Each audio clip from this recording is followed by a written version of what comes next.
Good morning, everyone, and welcome to the 2021 Regional Legislative Briefing. I'm Amy Nolan, Vice President of Regional Enhancement at the Knoxville Chamber, and on behalf of the Knoxville, Blount, and Oak Ridge Chambers, I'd like to thank you for joining us this morning. For more than 25 years, these chambers have worked together to present a regional legislative agenda that helps promote the economic prosperity of our region.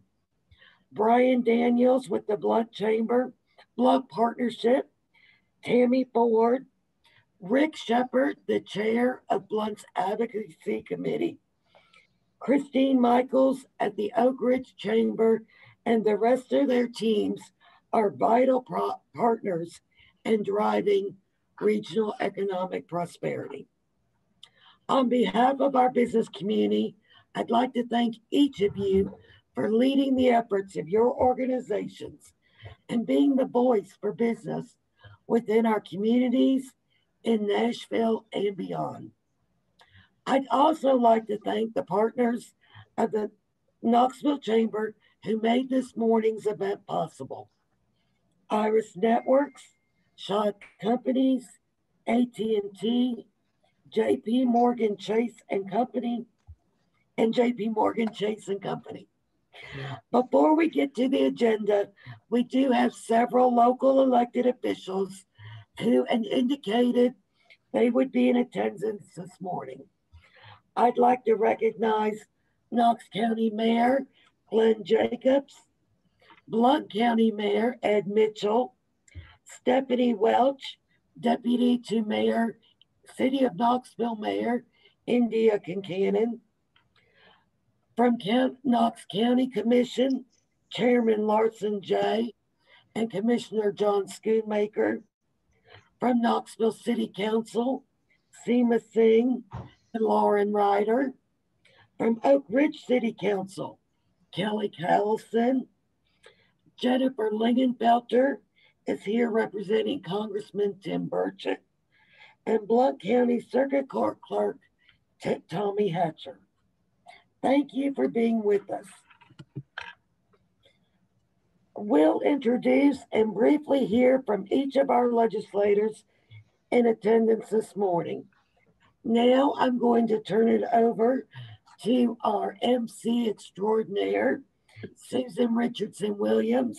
She serves as Vice Chair of the Knoxville Chamber's Business Climate Council and is a regular panelist on WBIR's Inside Tennessee program. Susan is going to discuss the regional legislative agenda and introduce the state legislators in attendance. All right.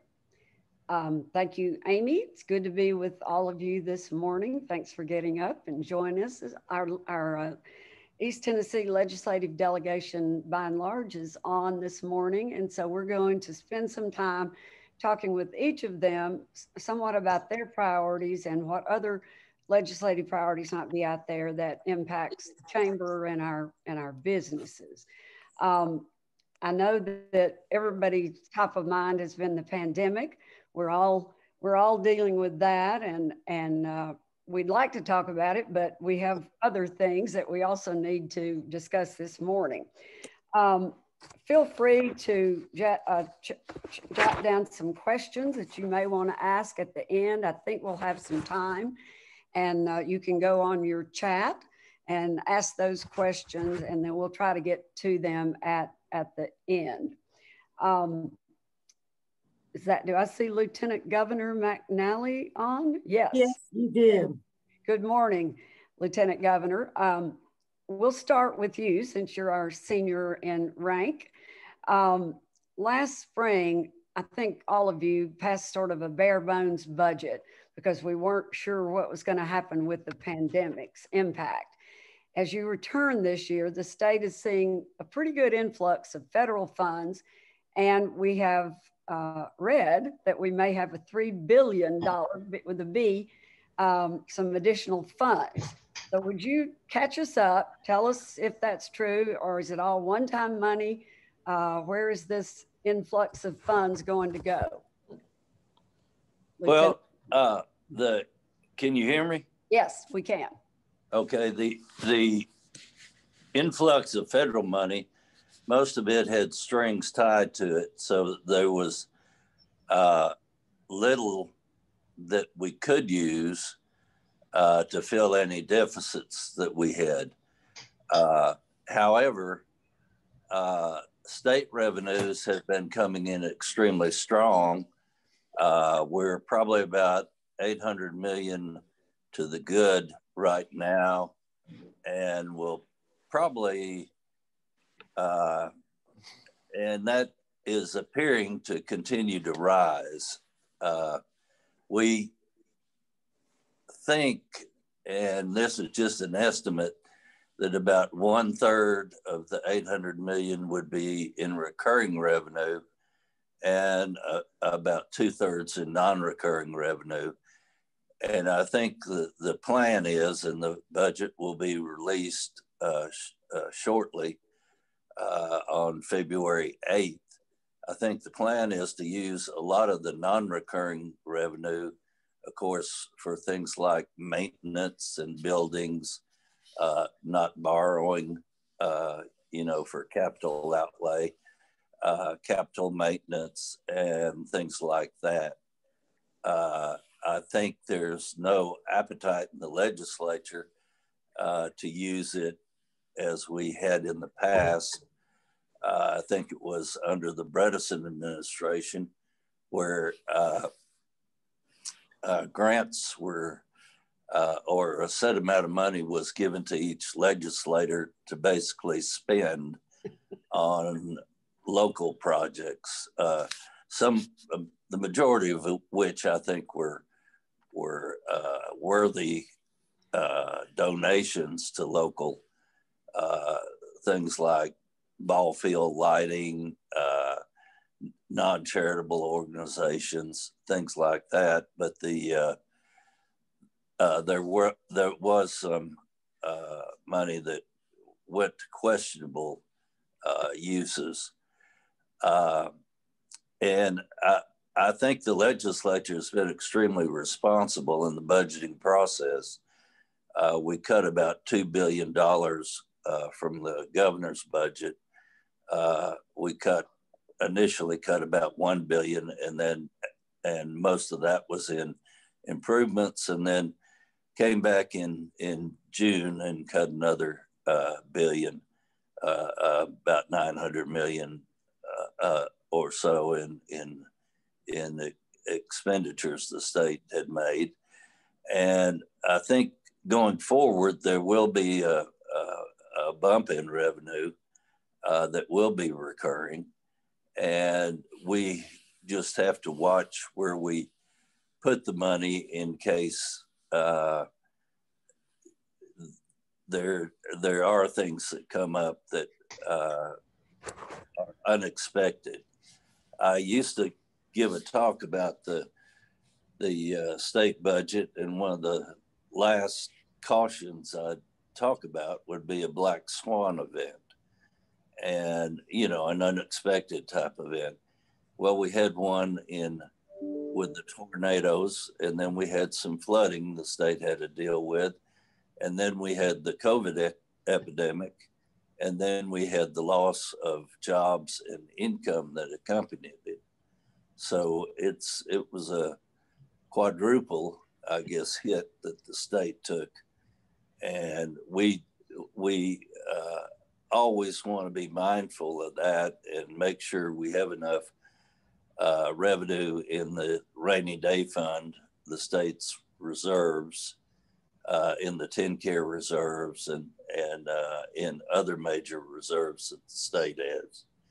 And we also want to make sure, as we have done over the last few years under the Lee administration, as well as the Haslam administration, make sure that we build up those funds, and also make sure that our debt is low and that the pension system that we have is balanced. We've got one of the three best pension systems in the United States. Our debt is among the lowest on a per capita basis, and taxation to the citizens is low. We reduce taxes in the good years and just not spent all the money. And that has really put us in fairly good shape to address the problems that we're seeing now with the epidemic, the possible variants that are coming out of the United Kingdom and South Africa, and whether they'll be susceptible to the vaccines that we now have. Also, whether people that catch one type of COVID will not be immune from catching another type. And so we're vaccinating as fast as we can, as fast as we get the vaccines. And those are going in the arms of people. And luckily, the previous federal administration did put the vaccines on a warp speed to try to find out which vaccines were very able to offset the disease or fight off the disease, and the vaccines that were only in about the 90% range are the ones that are being used currently. So while we're in a good position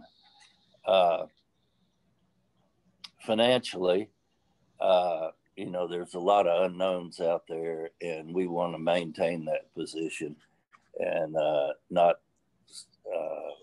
waste an opportunity to make sure the citizens of Tennessee are taken care of this year as well as future years. All right. Thank you very much. That's a nice overview, and appreciate your service, and thank you for being on this morning. Representative Zachary, I see your photo. You're on this morning. You are on the House Finance Committee. And what are you hearing from House members as far as the budget or expenditures? What are priorities in the House with finance? Yes, ma'am. Good morning. It's good morning, Susan. It's good morning to all the leaders in the region. It's great to be with everybody this morning. I was in Nashville yesterday at the Capitol. Actually, we were having some of these discussions yesterday. As the Lieutenant Governor said, and really just to kind of echo his comments, the House is really in the same posture. I mean, we always take a step back and look at it from more of a 30,000 foot view every time we step in and we begin a session, that it's really about maintaining a low tax structure, keeping regulation low, keeping spending low. It's just really kind of Dave Ramsey common sense. We don't spend more than we bring in, and we just make sure we steward the resources well to ensure the financial success of our state and economic growth. And then it's a tidal wave that moves from Memphis to Mountain City that helps families win. And so in the House, we're of the same mindset, and as the Lieutenant Governor laid out, where we're just taking a very conservative approach because there are some unknowns. While state revenue has been absolutely fantastic and has far exceeded our expectations, there are just, even with the new administrations, there's still so many unknowns.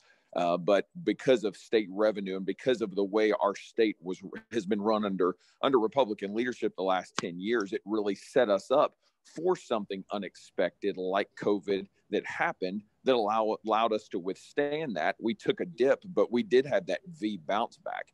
And so as we approach, as we prepare for the State of the State on Monday, we've already tackled education. We took huge steps with education, with additional funding, almost $200 million in additional funding in education, with teacher raises, the literacy initiative, learning loss. We've taken those steps to alleviate that concern that affects so many families and really has an impact on our state for years to come. So we've already addressed that. That was a big priority.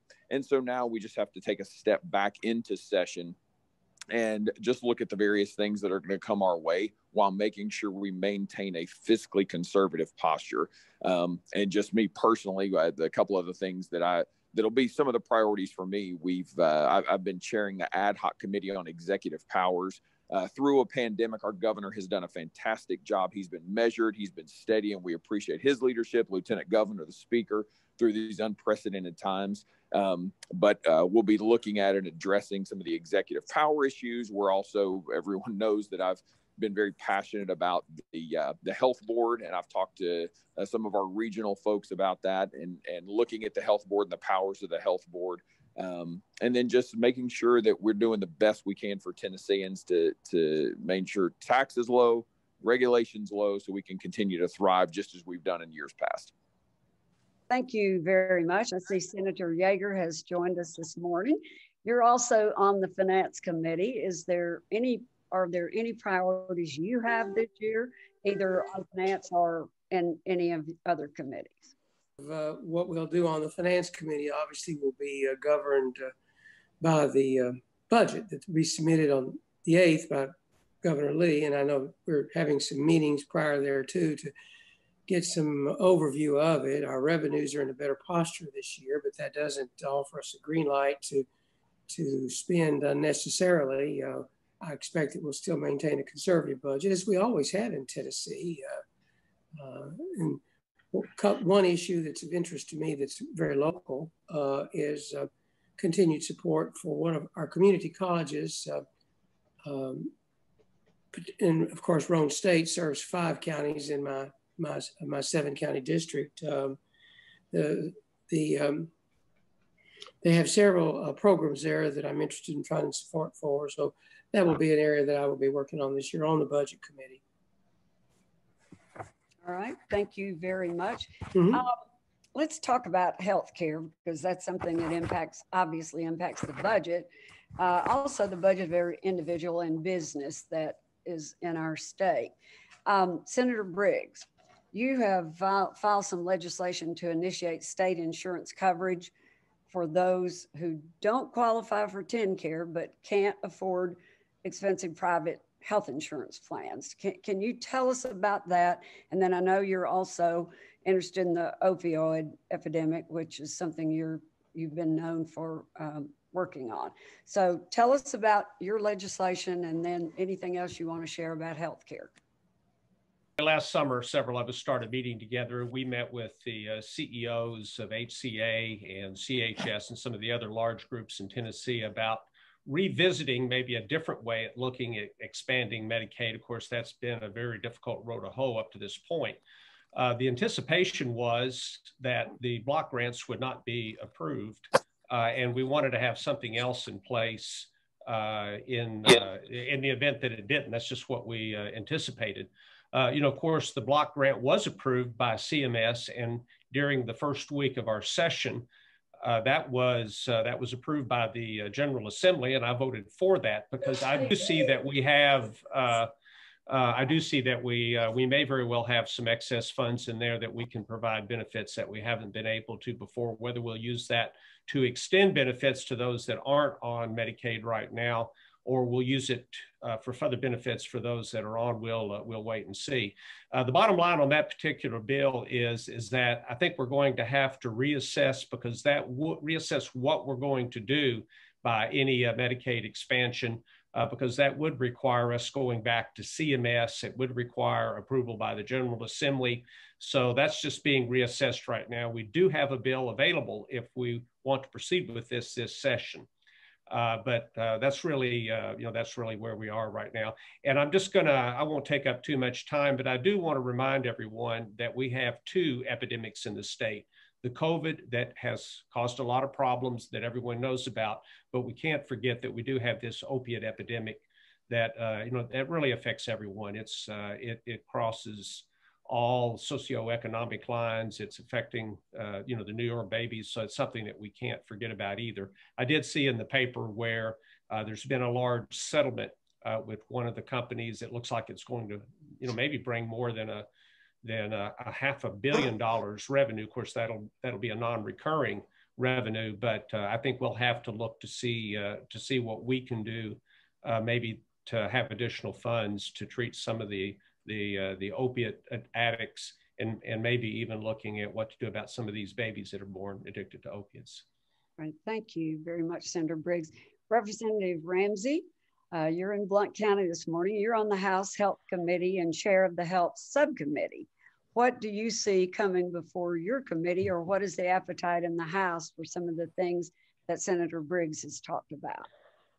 Well, I do feel like the administration is heavily interested in evaluating the status of opioid addiction and substance abuse at all levels.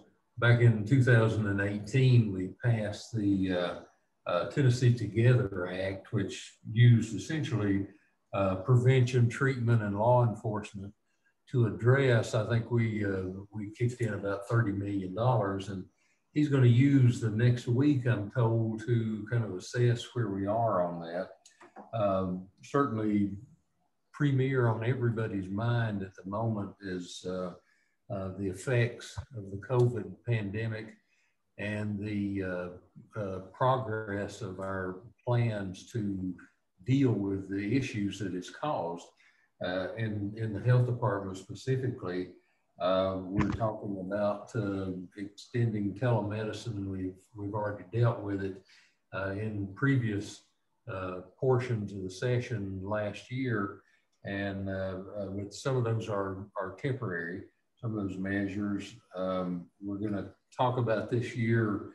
One of the big issues that we had was having enough lab capabilities to deal with testing, and so we've got a disparity between federal certification and state certification on test sites.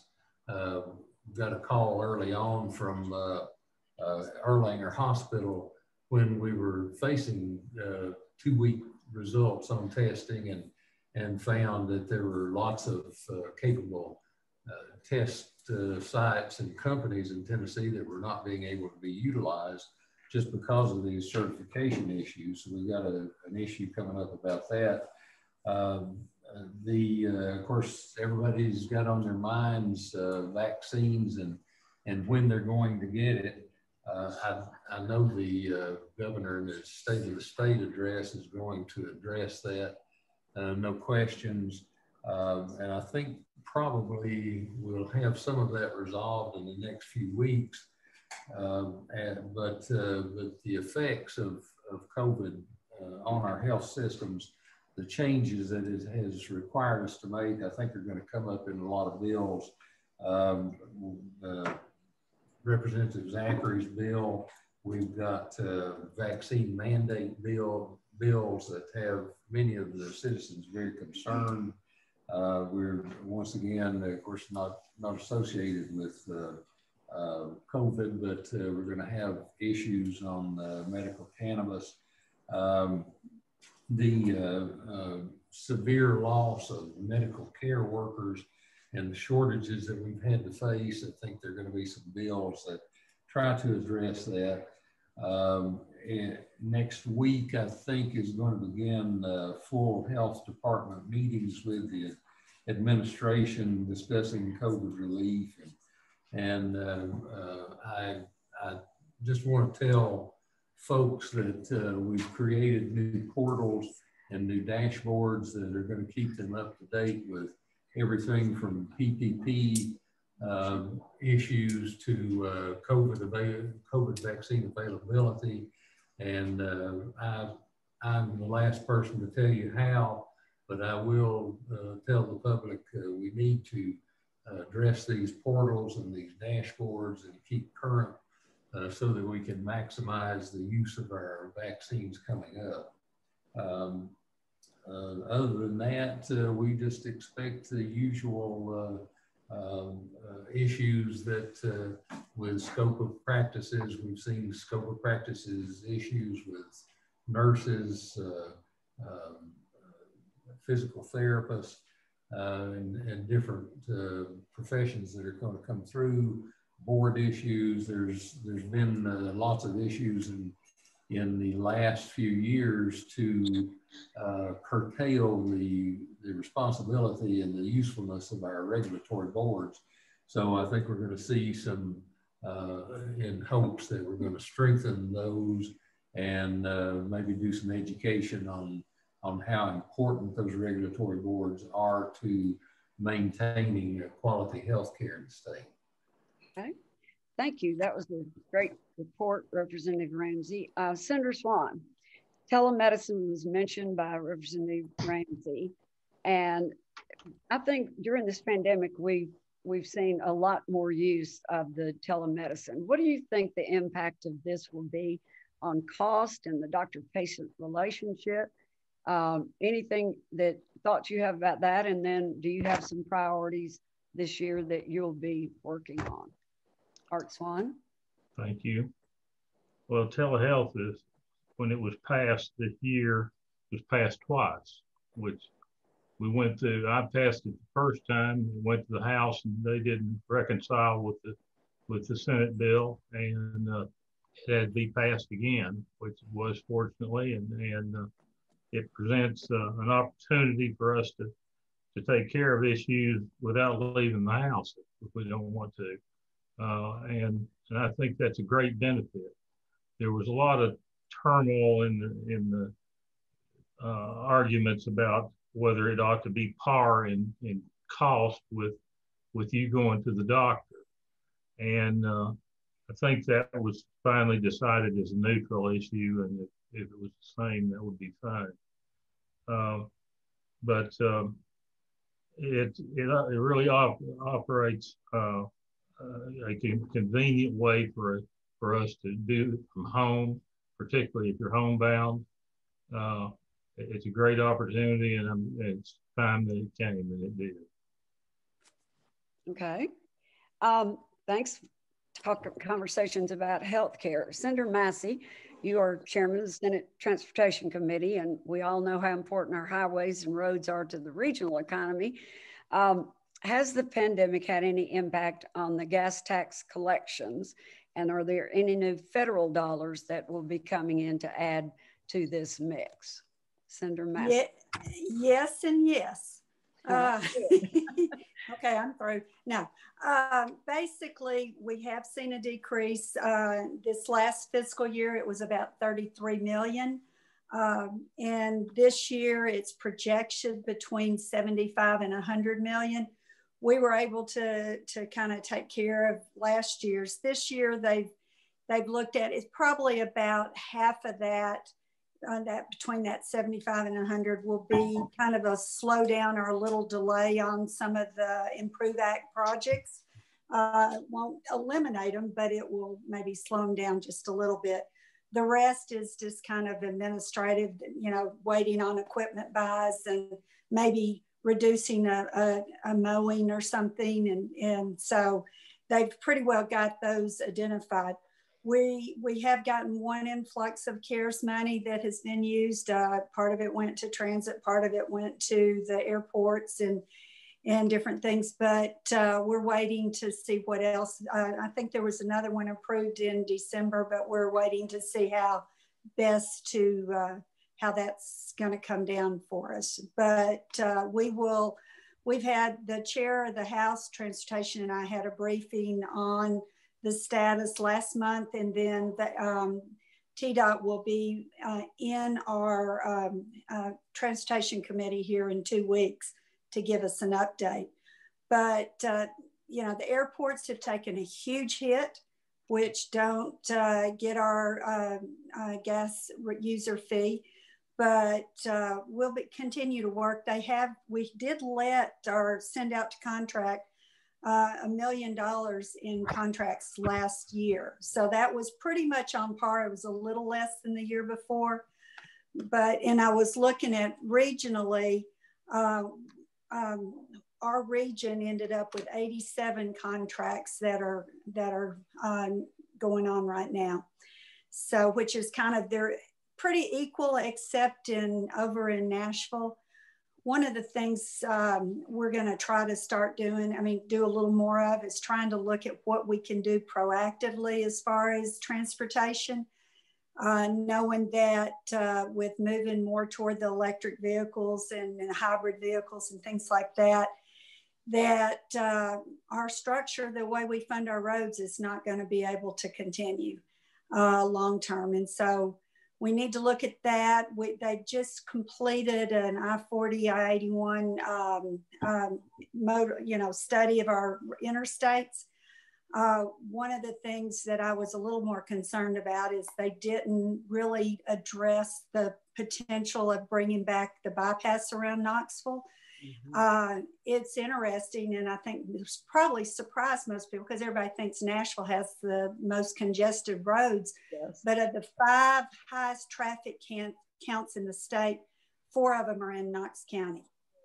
And that's because we're at the crossroads, people heading south and people heading east-west. And so we're going to have to do something to address that. And the chamber has that regional transportation committee that is looking at things like that. And I appreciate I'm able to be a part of that. So we're going to keep working on it.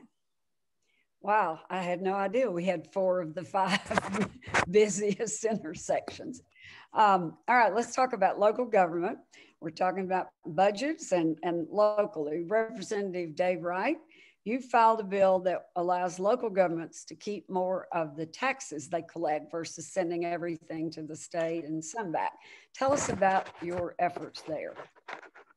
Let me first say I congratulate Representative Carringer, McKenzie, and Manus for making me a sophomore. And then, you're more than welcome, Representative Wright. We appreciate it. So the next thing is, yes, I have currently, I think there are 5 bills, but my emphasis really would be on schools, health, and the economy issues as brought to us by leadership. So, but sales tax distribution is an issue. The amount charged, the percentage charged by the state for collecting our sales tax seems to be out of line, and that's up for discussion. Okay. Anything else that is a priority of yours this year? I have 4 other bills that are currently introduced. One would be on veterans protection returning to a job, county commission's ability to have members Zoom meet. I'd also like to have a bill that if you see something, you should say something about accidents and other things happening to your fellow person. There are other things, election laws as it relates to LLCs. There are other things going on, but let me back up and say first, we need to get through things on schools, health, and the economy as a major emphasis this legislative session, because just like last year, we don't know how long this could last. What time frame do we have to work within?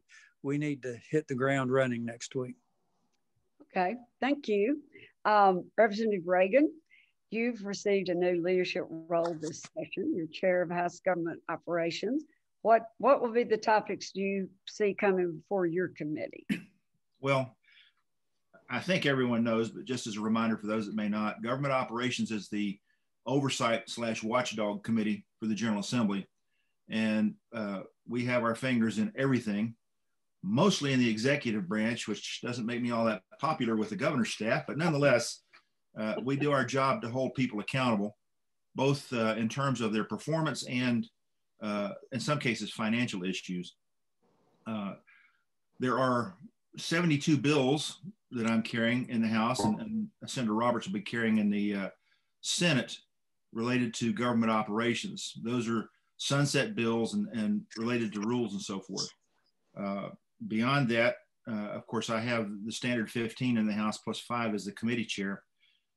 Those bills, a significant portion of them are aimed at education because I sit on all the education committees as well. About 4 are aimed at health, and they're related to the issues that we've undergone with the pandemic and so forth, and trying to get stuff squared away that I won't go over. The remainder are aimed at things that are in my wheelhouse in government operations, cleaning up the code for rule promulgation, a bill for county trustees, streamlining some of their issues, and emergency rules, which again is one of those things, if you're not in government operations, you probably don't know that much about, maybe don't care that much about. But that bill package in government operations, I'm working with Senator Roberts, who chairs that committee in the Senate. Most of those bills are he and I together. And the upshot of all this is, as has been mentioned several times, money doesn't grow on trees, and my committee wants to make sure that the performance of our government agencies is using that money to the best effect. The finance committees, are watchdogs for dollars, and that's good. We need it. But how the dollars get spent is equally important in many cases, and making sure that the citizens are getting the bang for their buck. I could go into great detail on these things, but I know we're limited on time, so I'll pass my mic. All right. Thank you very much. Education and workforce development are issues that are very important to our region and to our economy. Fortunate to have so many of our delegations serving on these education committees. Representative Lafferty, you're promoted this year to chair of the House Higher Ed Subcommittee. In the past, the legislature has occasionally had a few issues with the University of Tennessee, something that's also a priority in our area. The relationship seems to have gotten much better in the last couple of years. Do you agree with that? And is there anything in higher ed that you see before your committee that will happen you think important for our UT or our region? The acquisition, I don't know how many of you have heard, but they are eyeballing, expanding, and taking on a new campus out in, I guess you'd call it Southern Middle Tennessee at Martin Methodist College. That's coming up. I haven't heard anything yet. I have suspicions that there will be some conversations around some of the social programming that goes on up there at the University of Tennessee. Again, I've not heard anything directly from anybody, but I'm guessing that'll come around. And basically, having not been around education and still feeling relatively green in this field, I'm going to be spending a lot of my time studying up on some of the things that THEC does, getting to know the various universities across the state, because even though we sit here in East Tennessee, this committee is responsible for the entire state of Tennessee. So there's a little bit of legwork to be done on my behalf to get to know some of the players, to start to understand how the pieces come together, and then ultimately figure out where we can insert ourselves as a state to help make us the most efficient and one of the best education systems in the country. Well, thank you. As you know, it's very important with our community colleges in this area and with the University of Tennessee. So we'll look forward to your chairing that and getting back to us with more things that are important to us. Representative Moon, in Blount County, you've indicated you would like to see more tuition assistance to members of the military, including the Tennessee National Guard. Could you talk about that? Yes, thank you, Susan and other members. The STRONG Act came into effect 3-4 years ago and appropriated money for tuition reimbursement for our National Guard members, both the Air and Army component. And it was for reimbursement undergraduate degrees. And what we're proposing to bring this year, it was brought last year also, is an expansion of the STRONG Act to provide up to 40 hours of graduate work. We have a number of talented captains and first lieutenants that we would like to retain in the components. So this would give them an opportunity. Additionally, it would provide tuition reimbursement for certificate programs at TCATS and TBR institutions. Like I say, it started out as a recruitment tool. Now it needs to transition to a retention tool. Additionally, thanks to Chairman Reagan, there was a bill last year that dealt with using veterans' schooling and certificates while they were in the military to apply that toward licensure requirements in our state. EMTs, public safety, medical. I had no RTech that served 8 years in the Navy called me the other day and said, you know, I'm at Walter State completing some work there. This would help me greatly to enter the workforce now as a civilian. This would be overseen, and the policies and guidelines would be overseen by the Department of Commerce and Insurance, as well as Department of Health. But this would help our workforce development issues.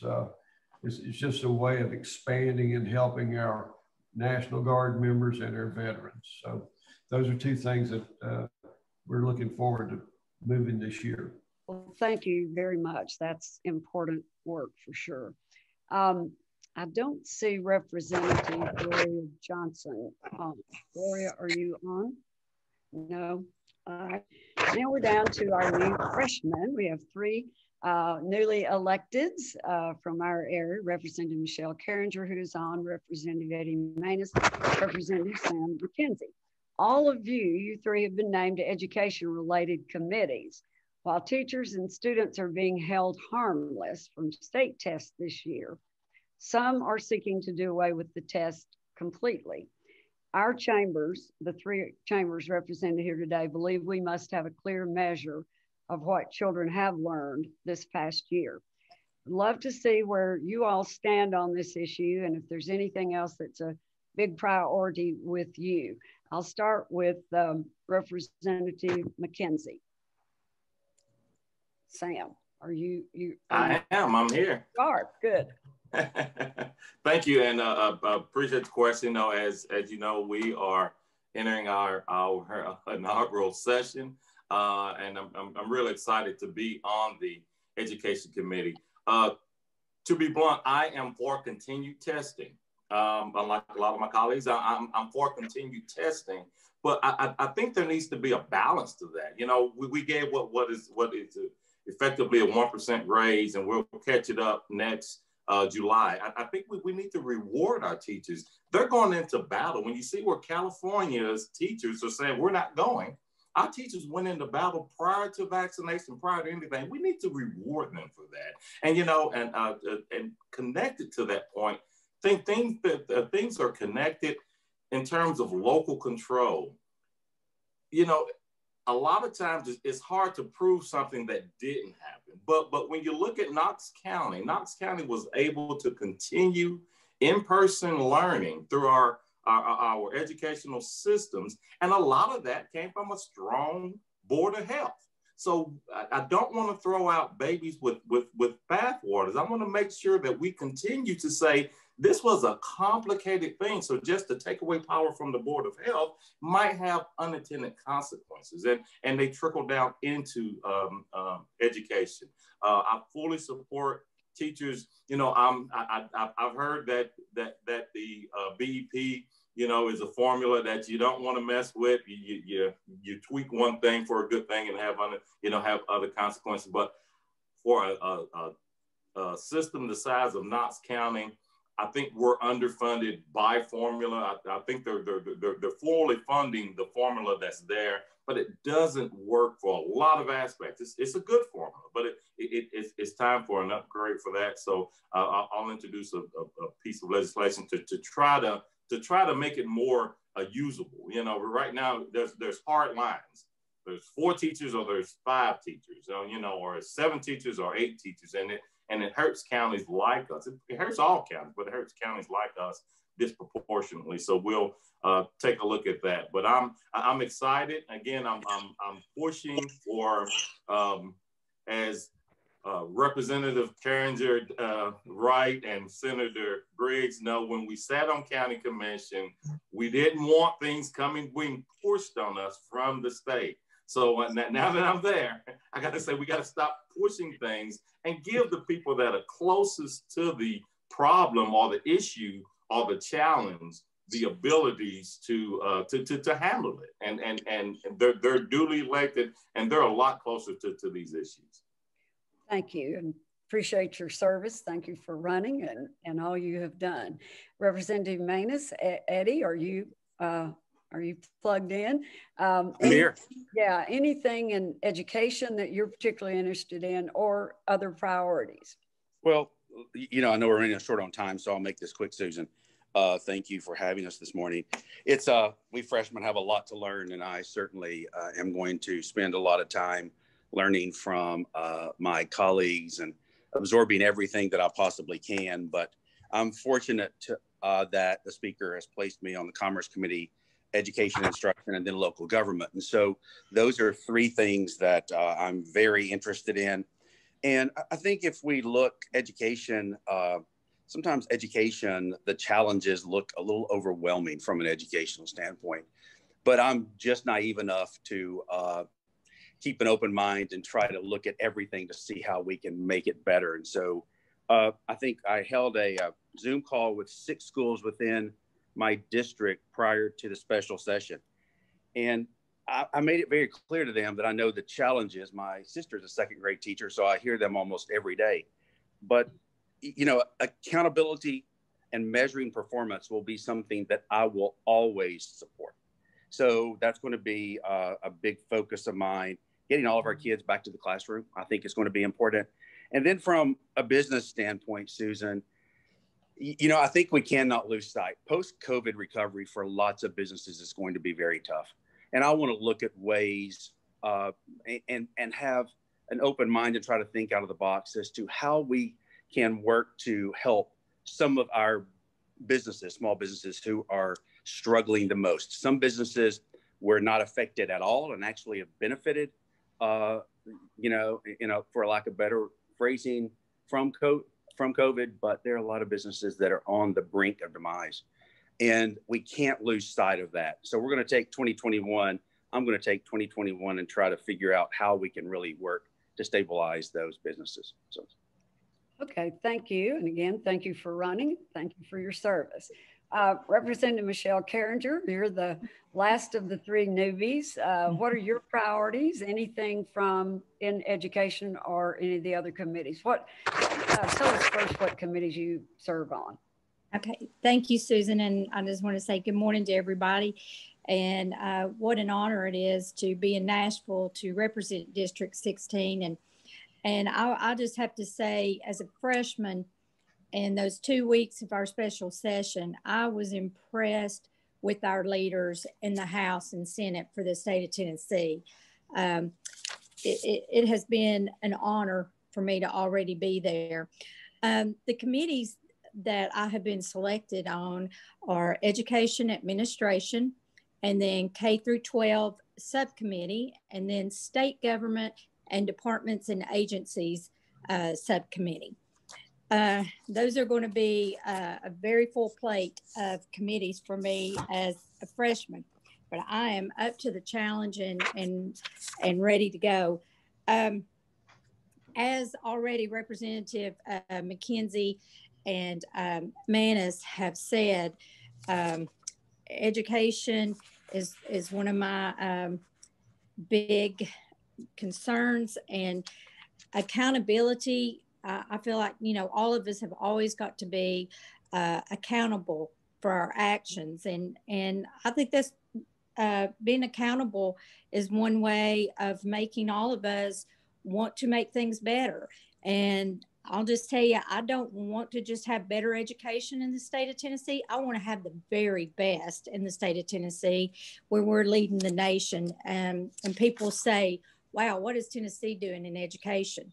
So we have got a lot to address. And as the COVID issue, I was talking to one of my assistant principals in my district last night, and, you know, we're going to see the long-term effects of what the COVID has done to our students for several years.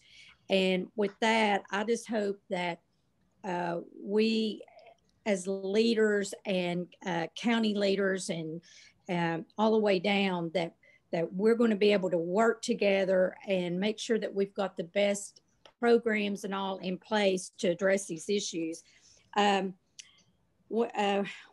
One of the things that when my first bill that I have filed has to do with children. And just a real quick definition of it, there's only been one county in the state of Tennessee, which is Fentress County, that has been able to charge up to $25 extra on helping children that have been abused, and advocacy to the areas that support our children in bad situations. So all I'm asking is that we amend a code where we allow all the counties in the state of Tennessee, and it will be their choice to add whatever amount, or if they want to do it up to $25, because a lot of our nonprofits, as Eddie said, and businesses are suffering. And this way, this will help those agencies that are out there trying to help our children who are in very much need. So I'm looking forward to also to just say what Representative McKenzie, we want to make sure as freshmen and a part of this team in Nashville, and it is a team, it's a team of working together, that we try to take care of the things that we need to take care of in Nashville so that we don't put so much stress on our local county government. So I'm just happy to be here, and I'm honored, and I have appreciated the leadership that I have already seen in the state of Tennessee. And I just think I think we're in good hands. We've had great leadership, and our state is doing, as you all know, we're up there at the top, and I'm just really proud to be a part of it. And my door is always open, and my phone line. So please don't ever hesitate to call my wonderful assistant in Nashville, and he will definitely get you in touch with me. So thank you all for having me, and I look forward to these next 2 years. Thank you very much, Representative Carringer. And thank all of you this morning. We are right on time. I'm going to turn this over now to the Chamber's Lindsay Wilson. If any of you have questions that are on this morning, Lindsay, you can guide them to which state rep or senator they need. Thanks again, you all. Susan, it's Amy. I'm coming back on. In the interest of time, we're going to thank our delegation. I know Senator Massey likes to say that we have the best delegation that there is. I think when you add our region, I think we're probably the best delegation in the country. So thank you all for joining us. We appreciate your commitment to making our region and our state one of the leading places to do business. I know you've each received the region's legislative agenda. These are items we share and agree. They affect infrastructure, education and workforce, healthcare and economic development, taxes and incentives. To the more than 200 people that are logged on today, we will be emailing that agenda to you. I also want to thank your patience as we learn to gather in a virtual way. It's kind of clunky, but thank you for your grace and thank you for being with us. I'd also like to thank the folks that help us continue our advocacy efforts throughout the year. That is Iris Networks, Shaw Companies, AT&T, and JP Morgan Chase & Company. Again, we are proud to have each of you living and working in the region, and I hope you have a great rest of the day and a great weekend. Thank you so much. Thanks again.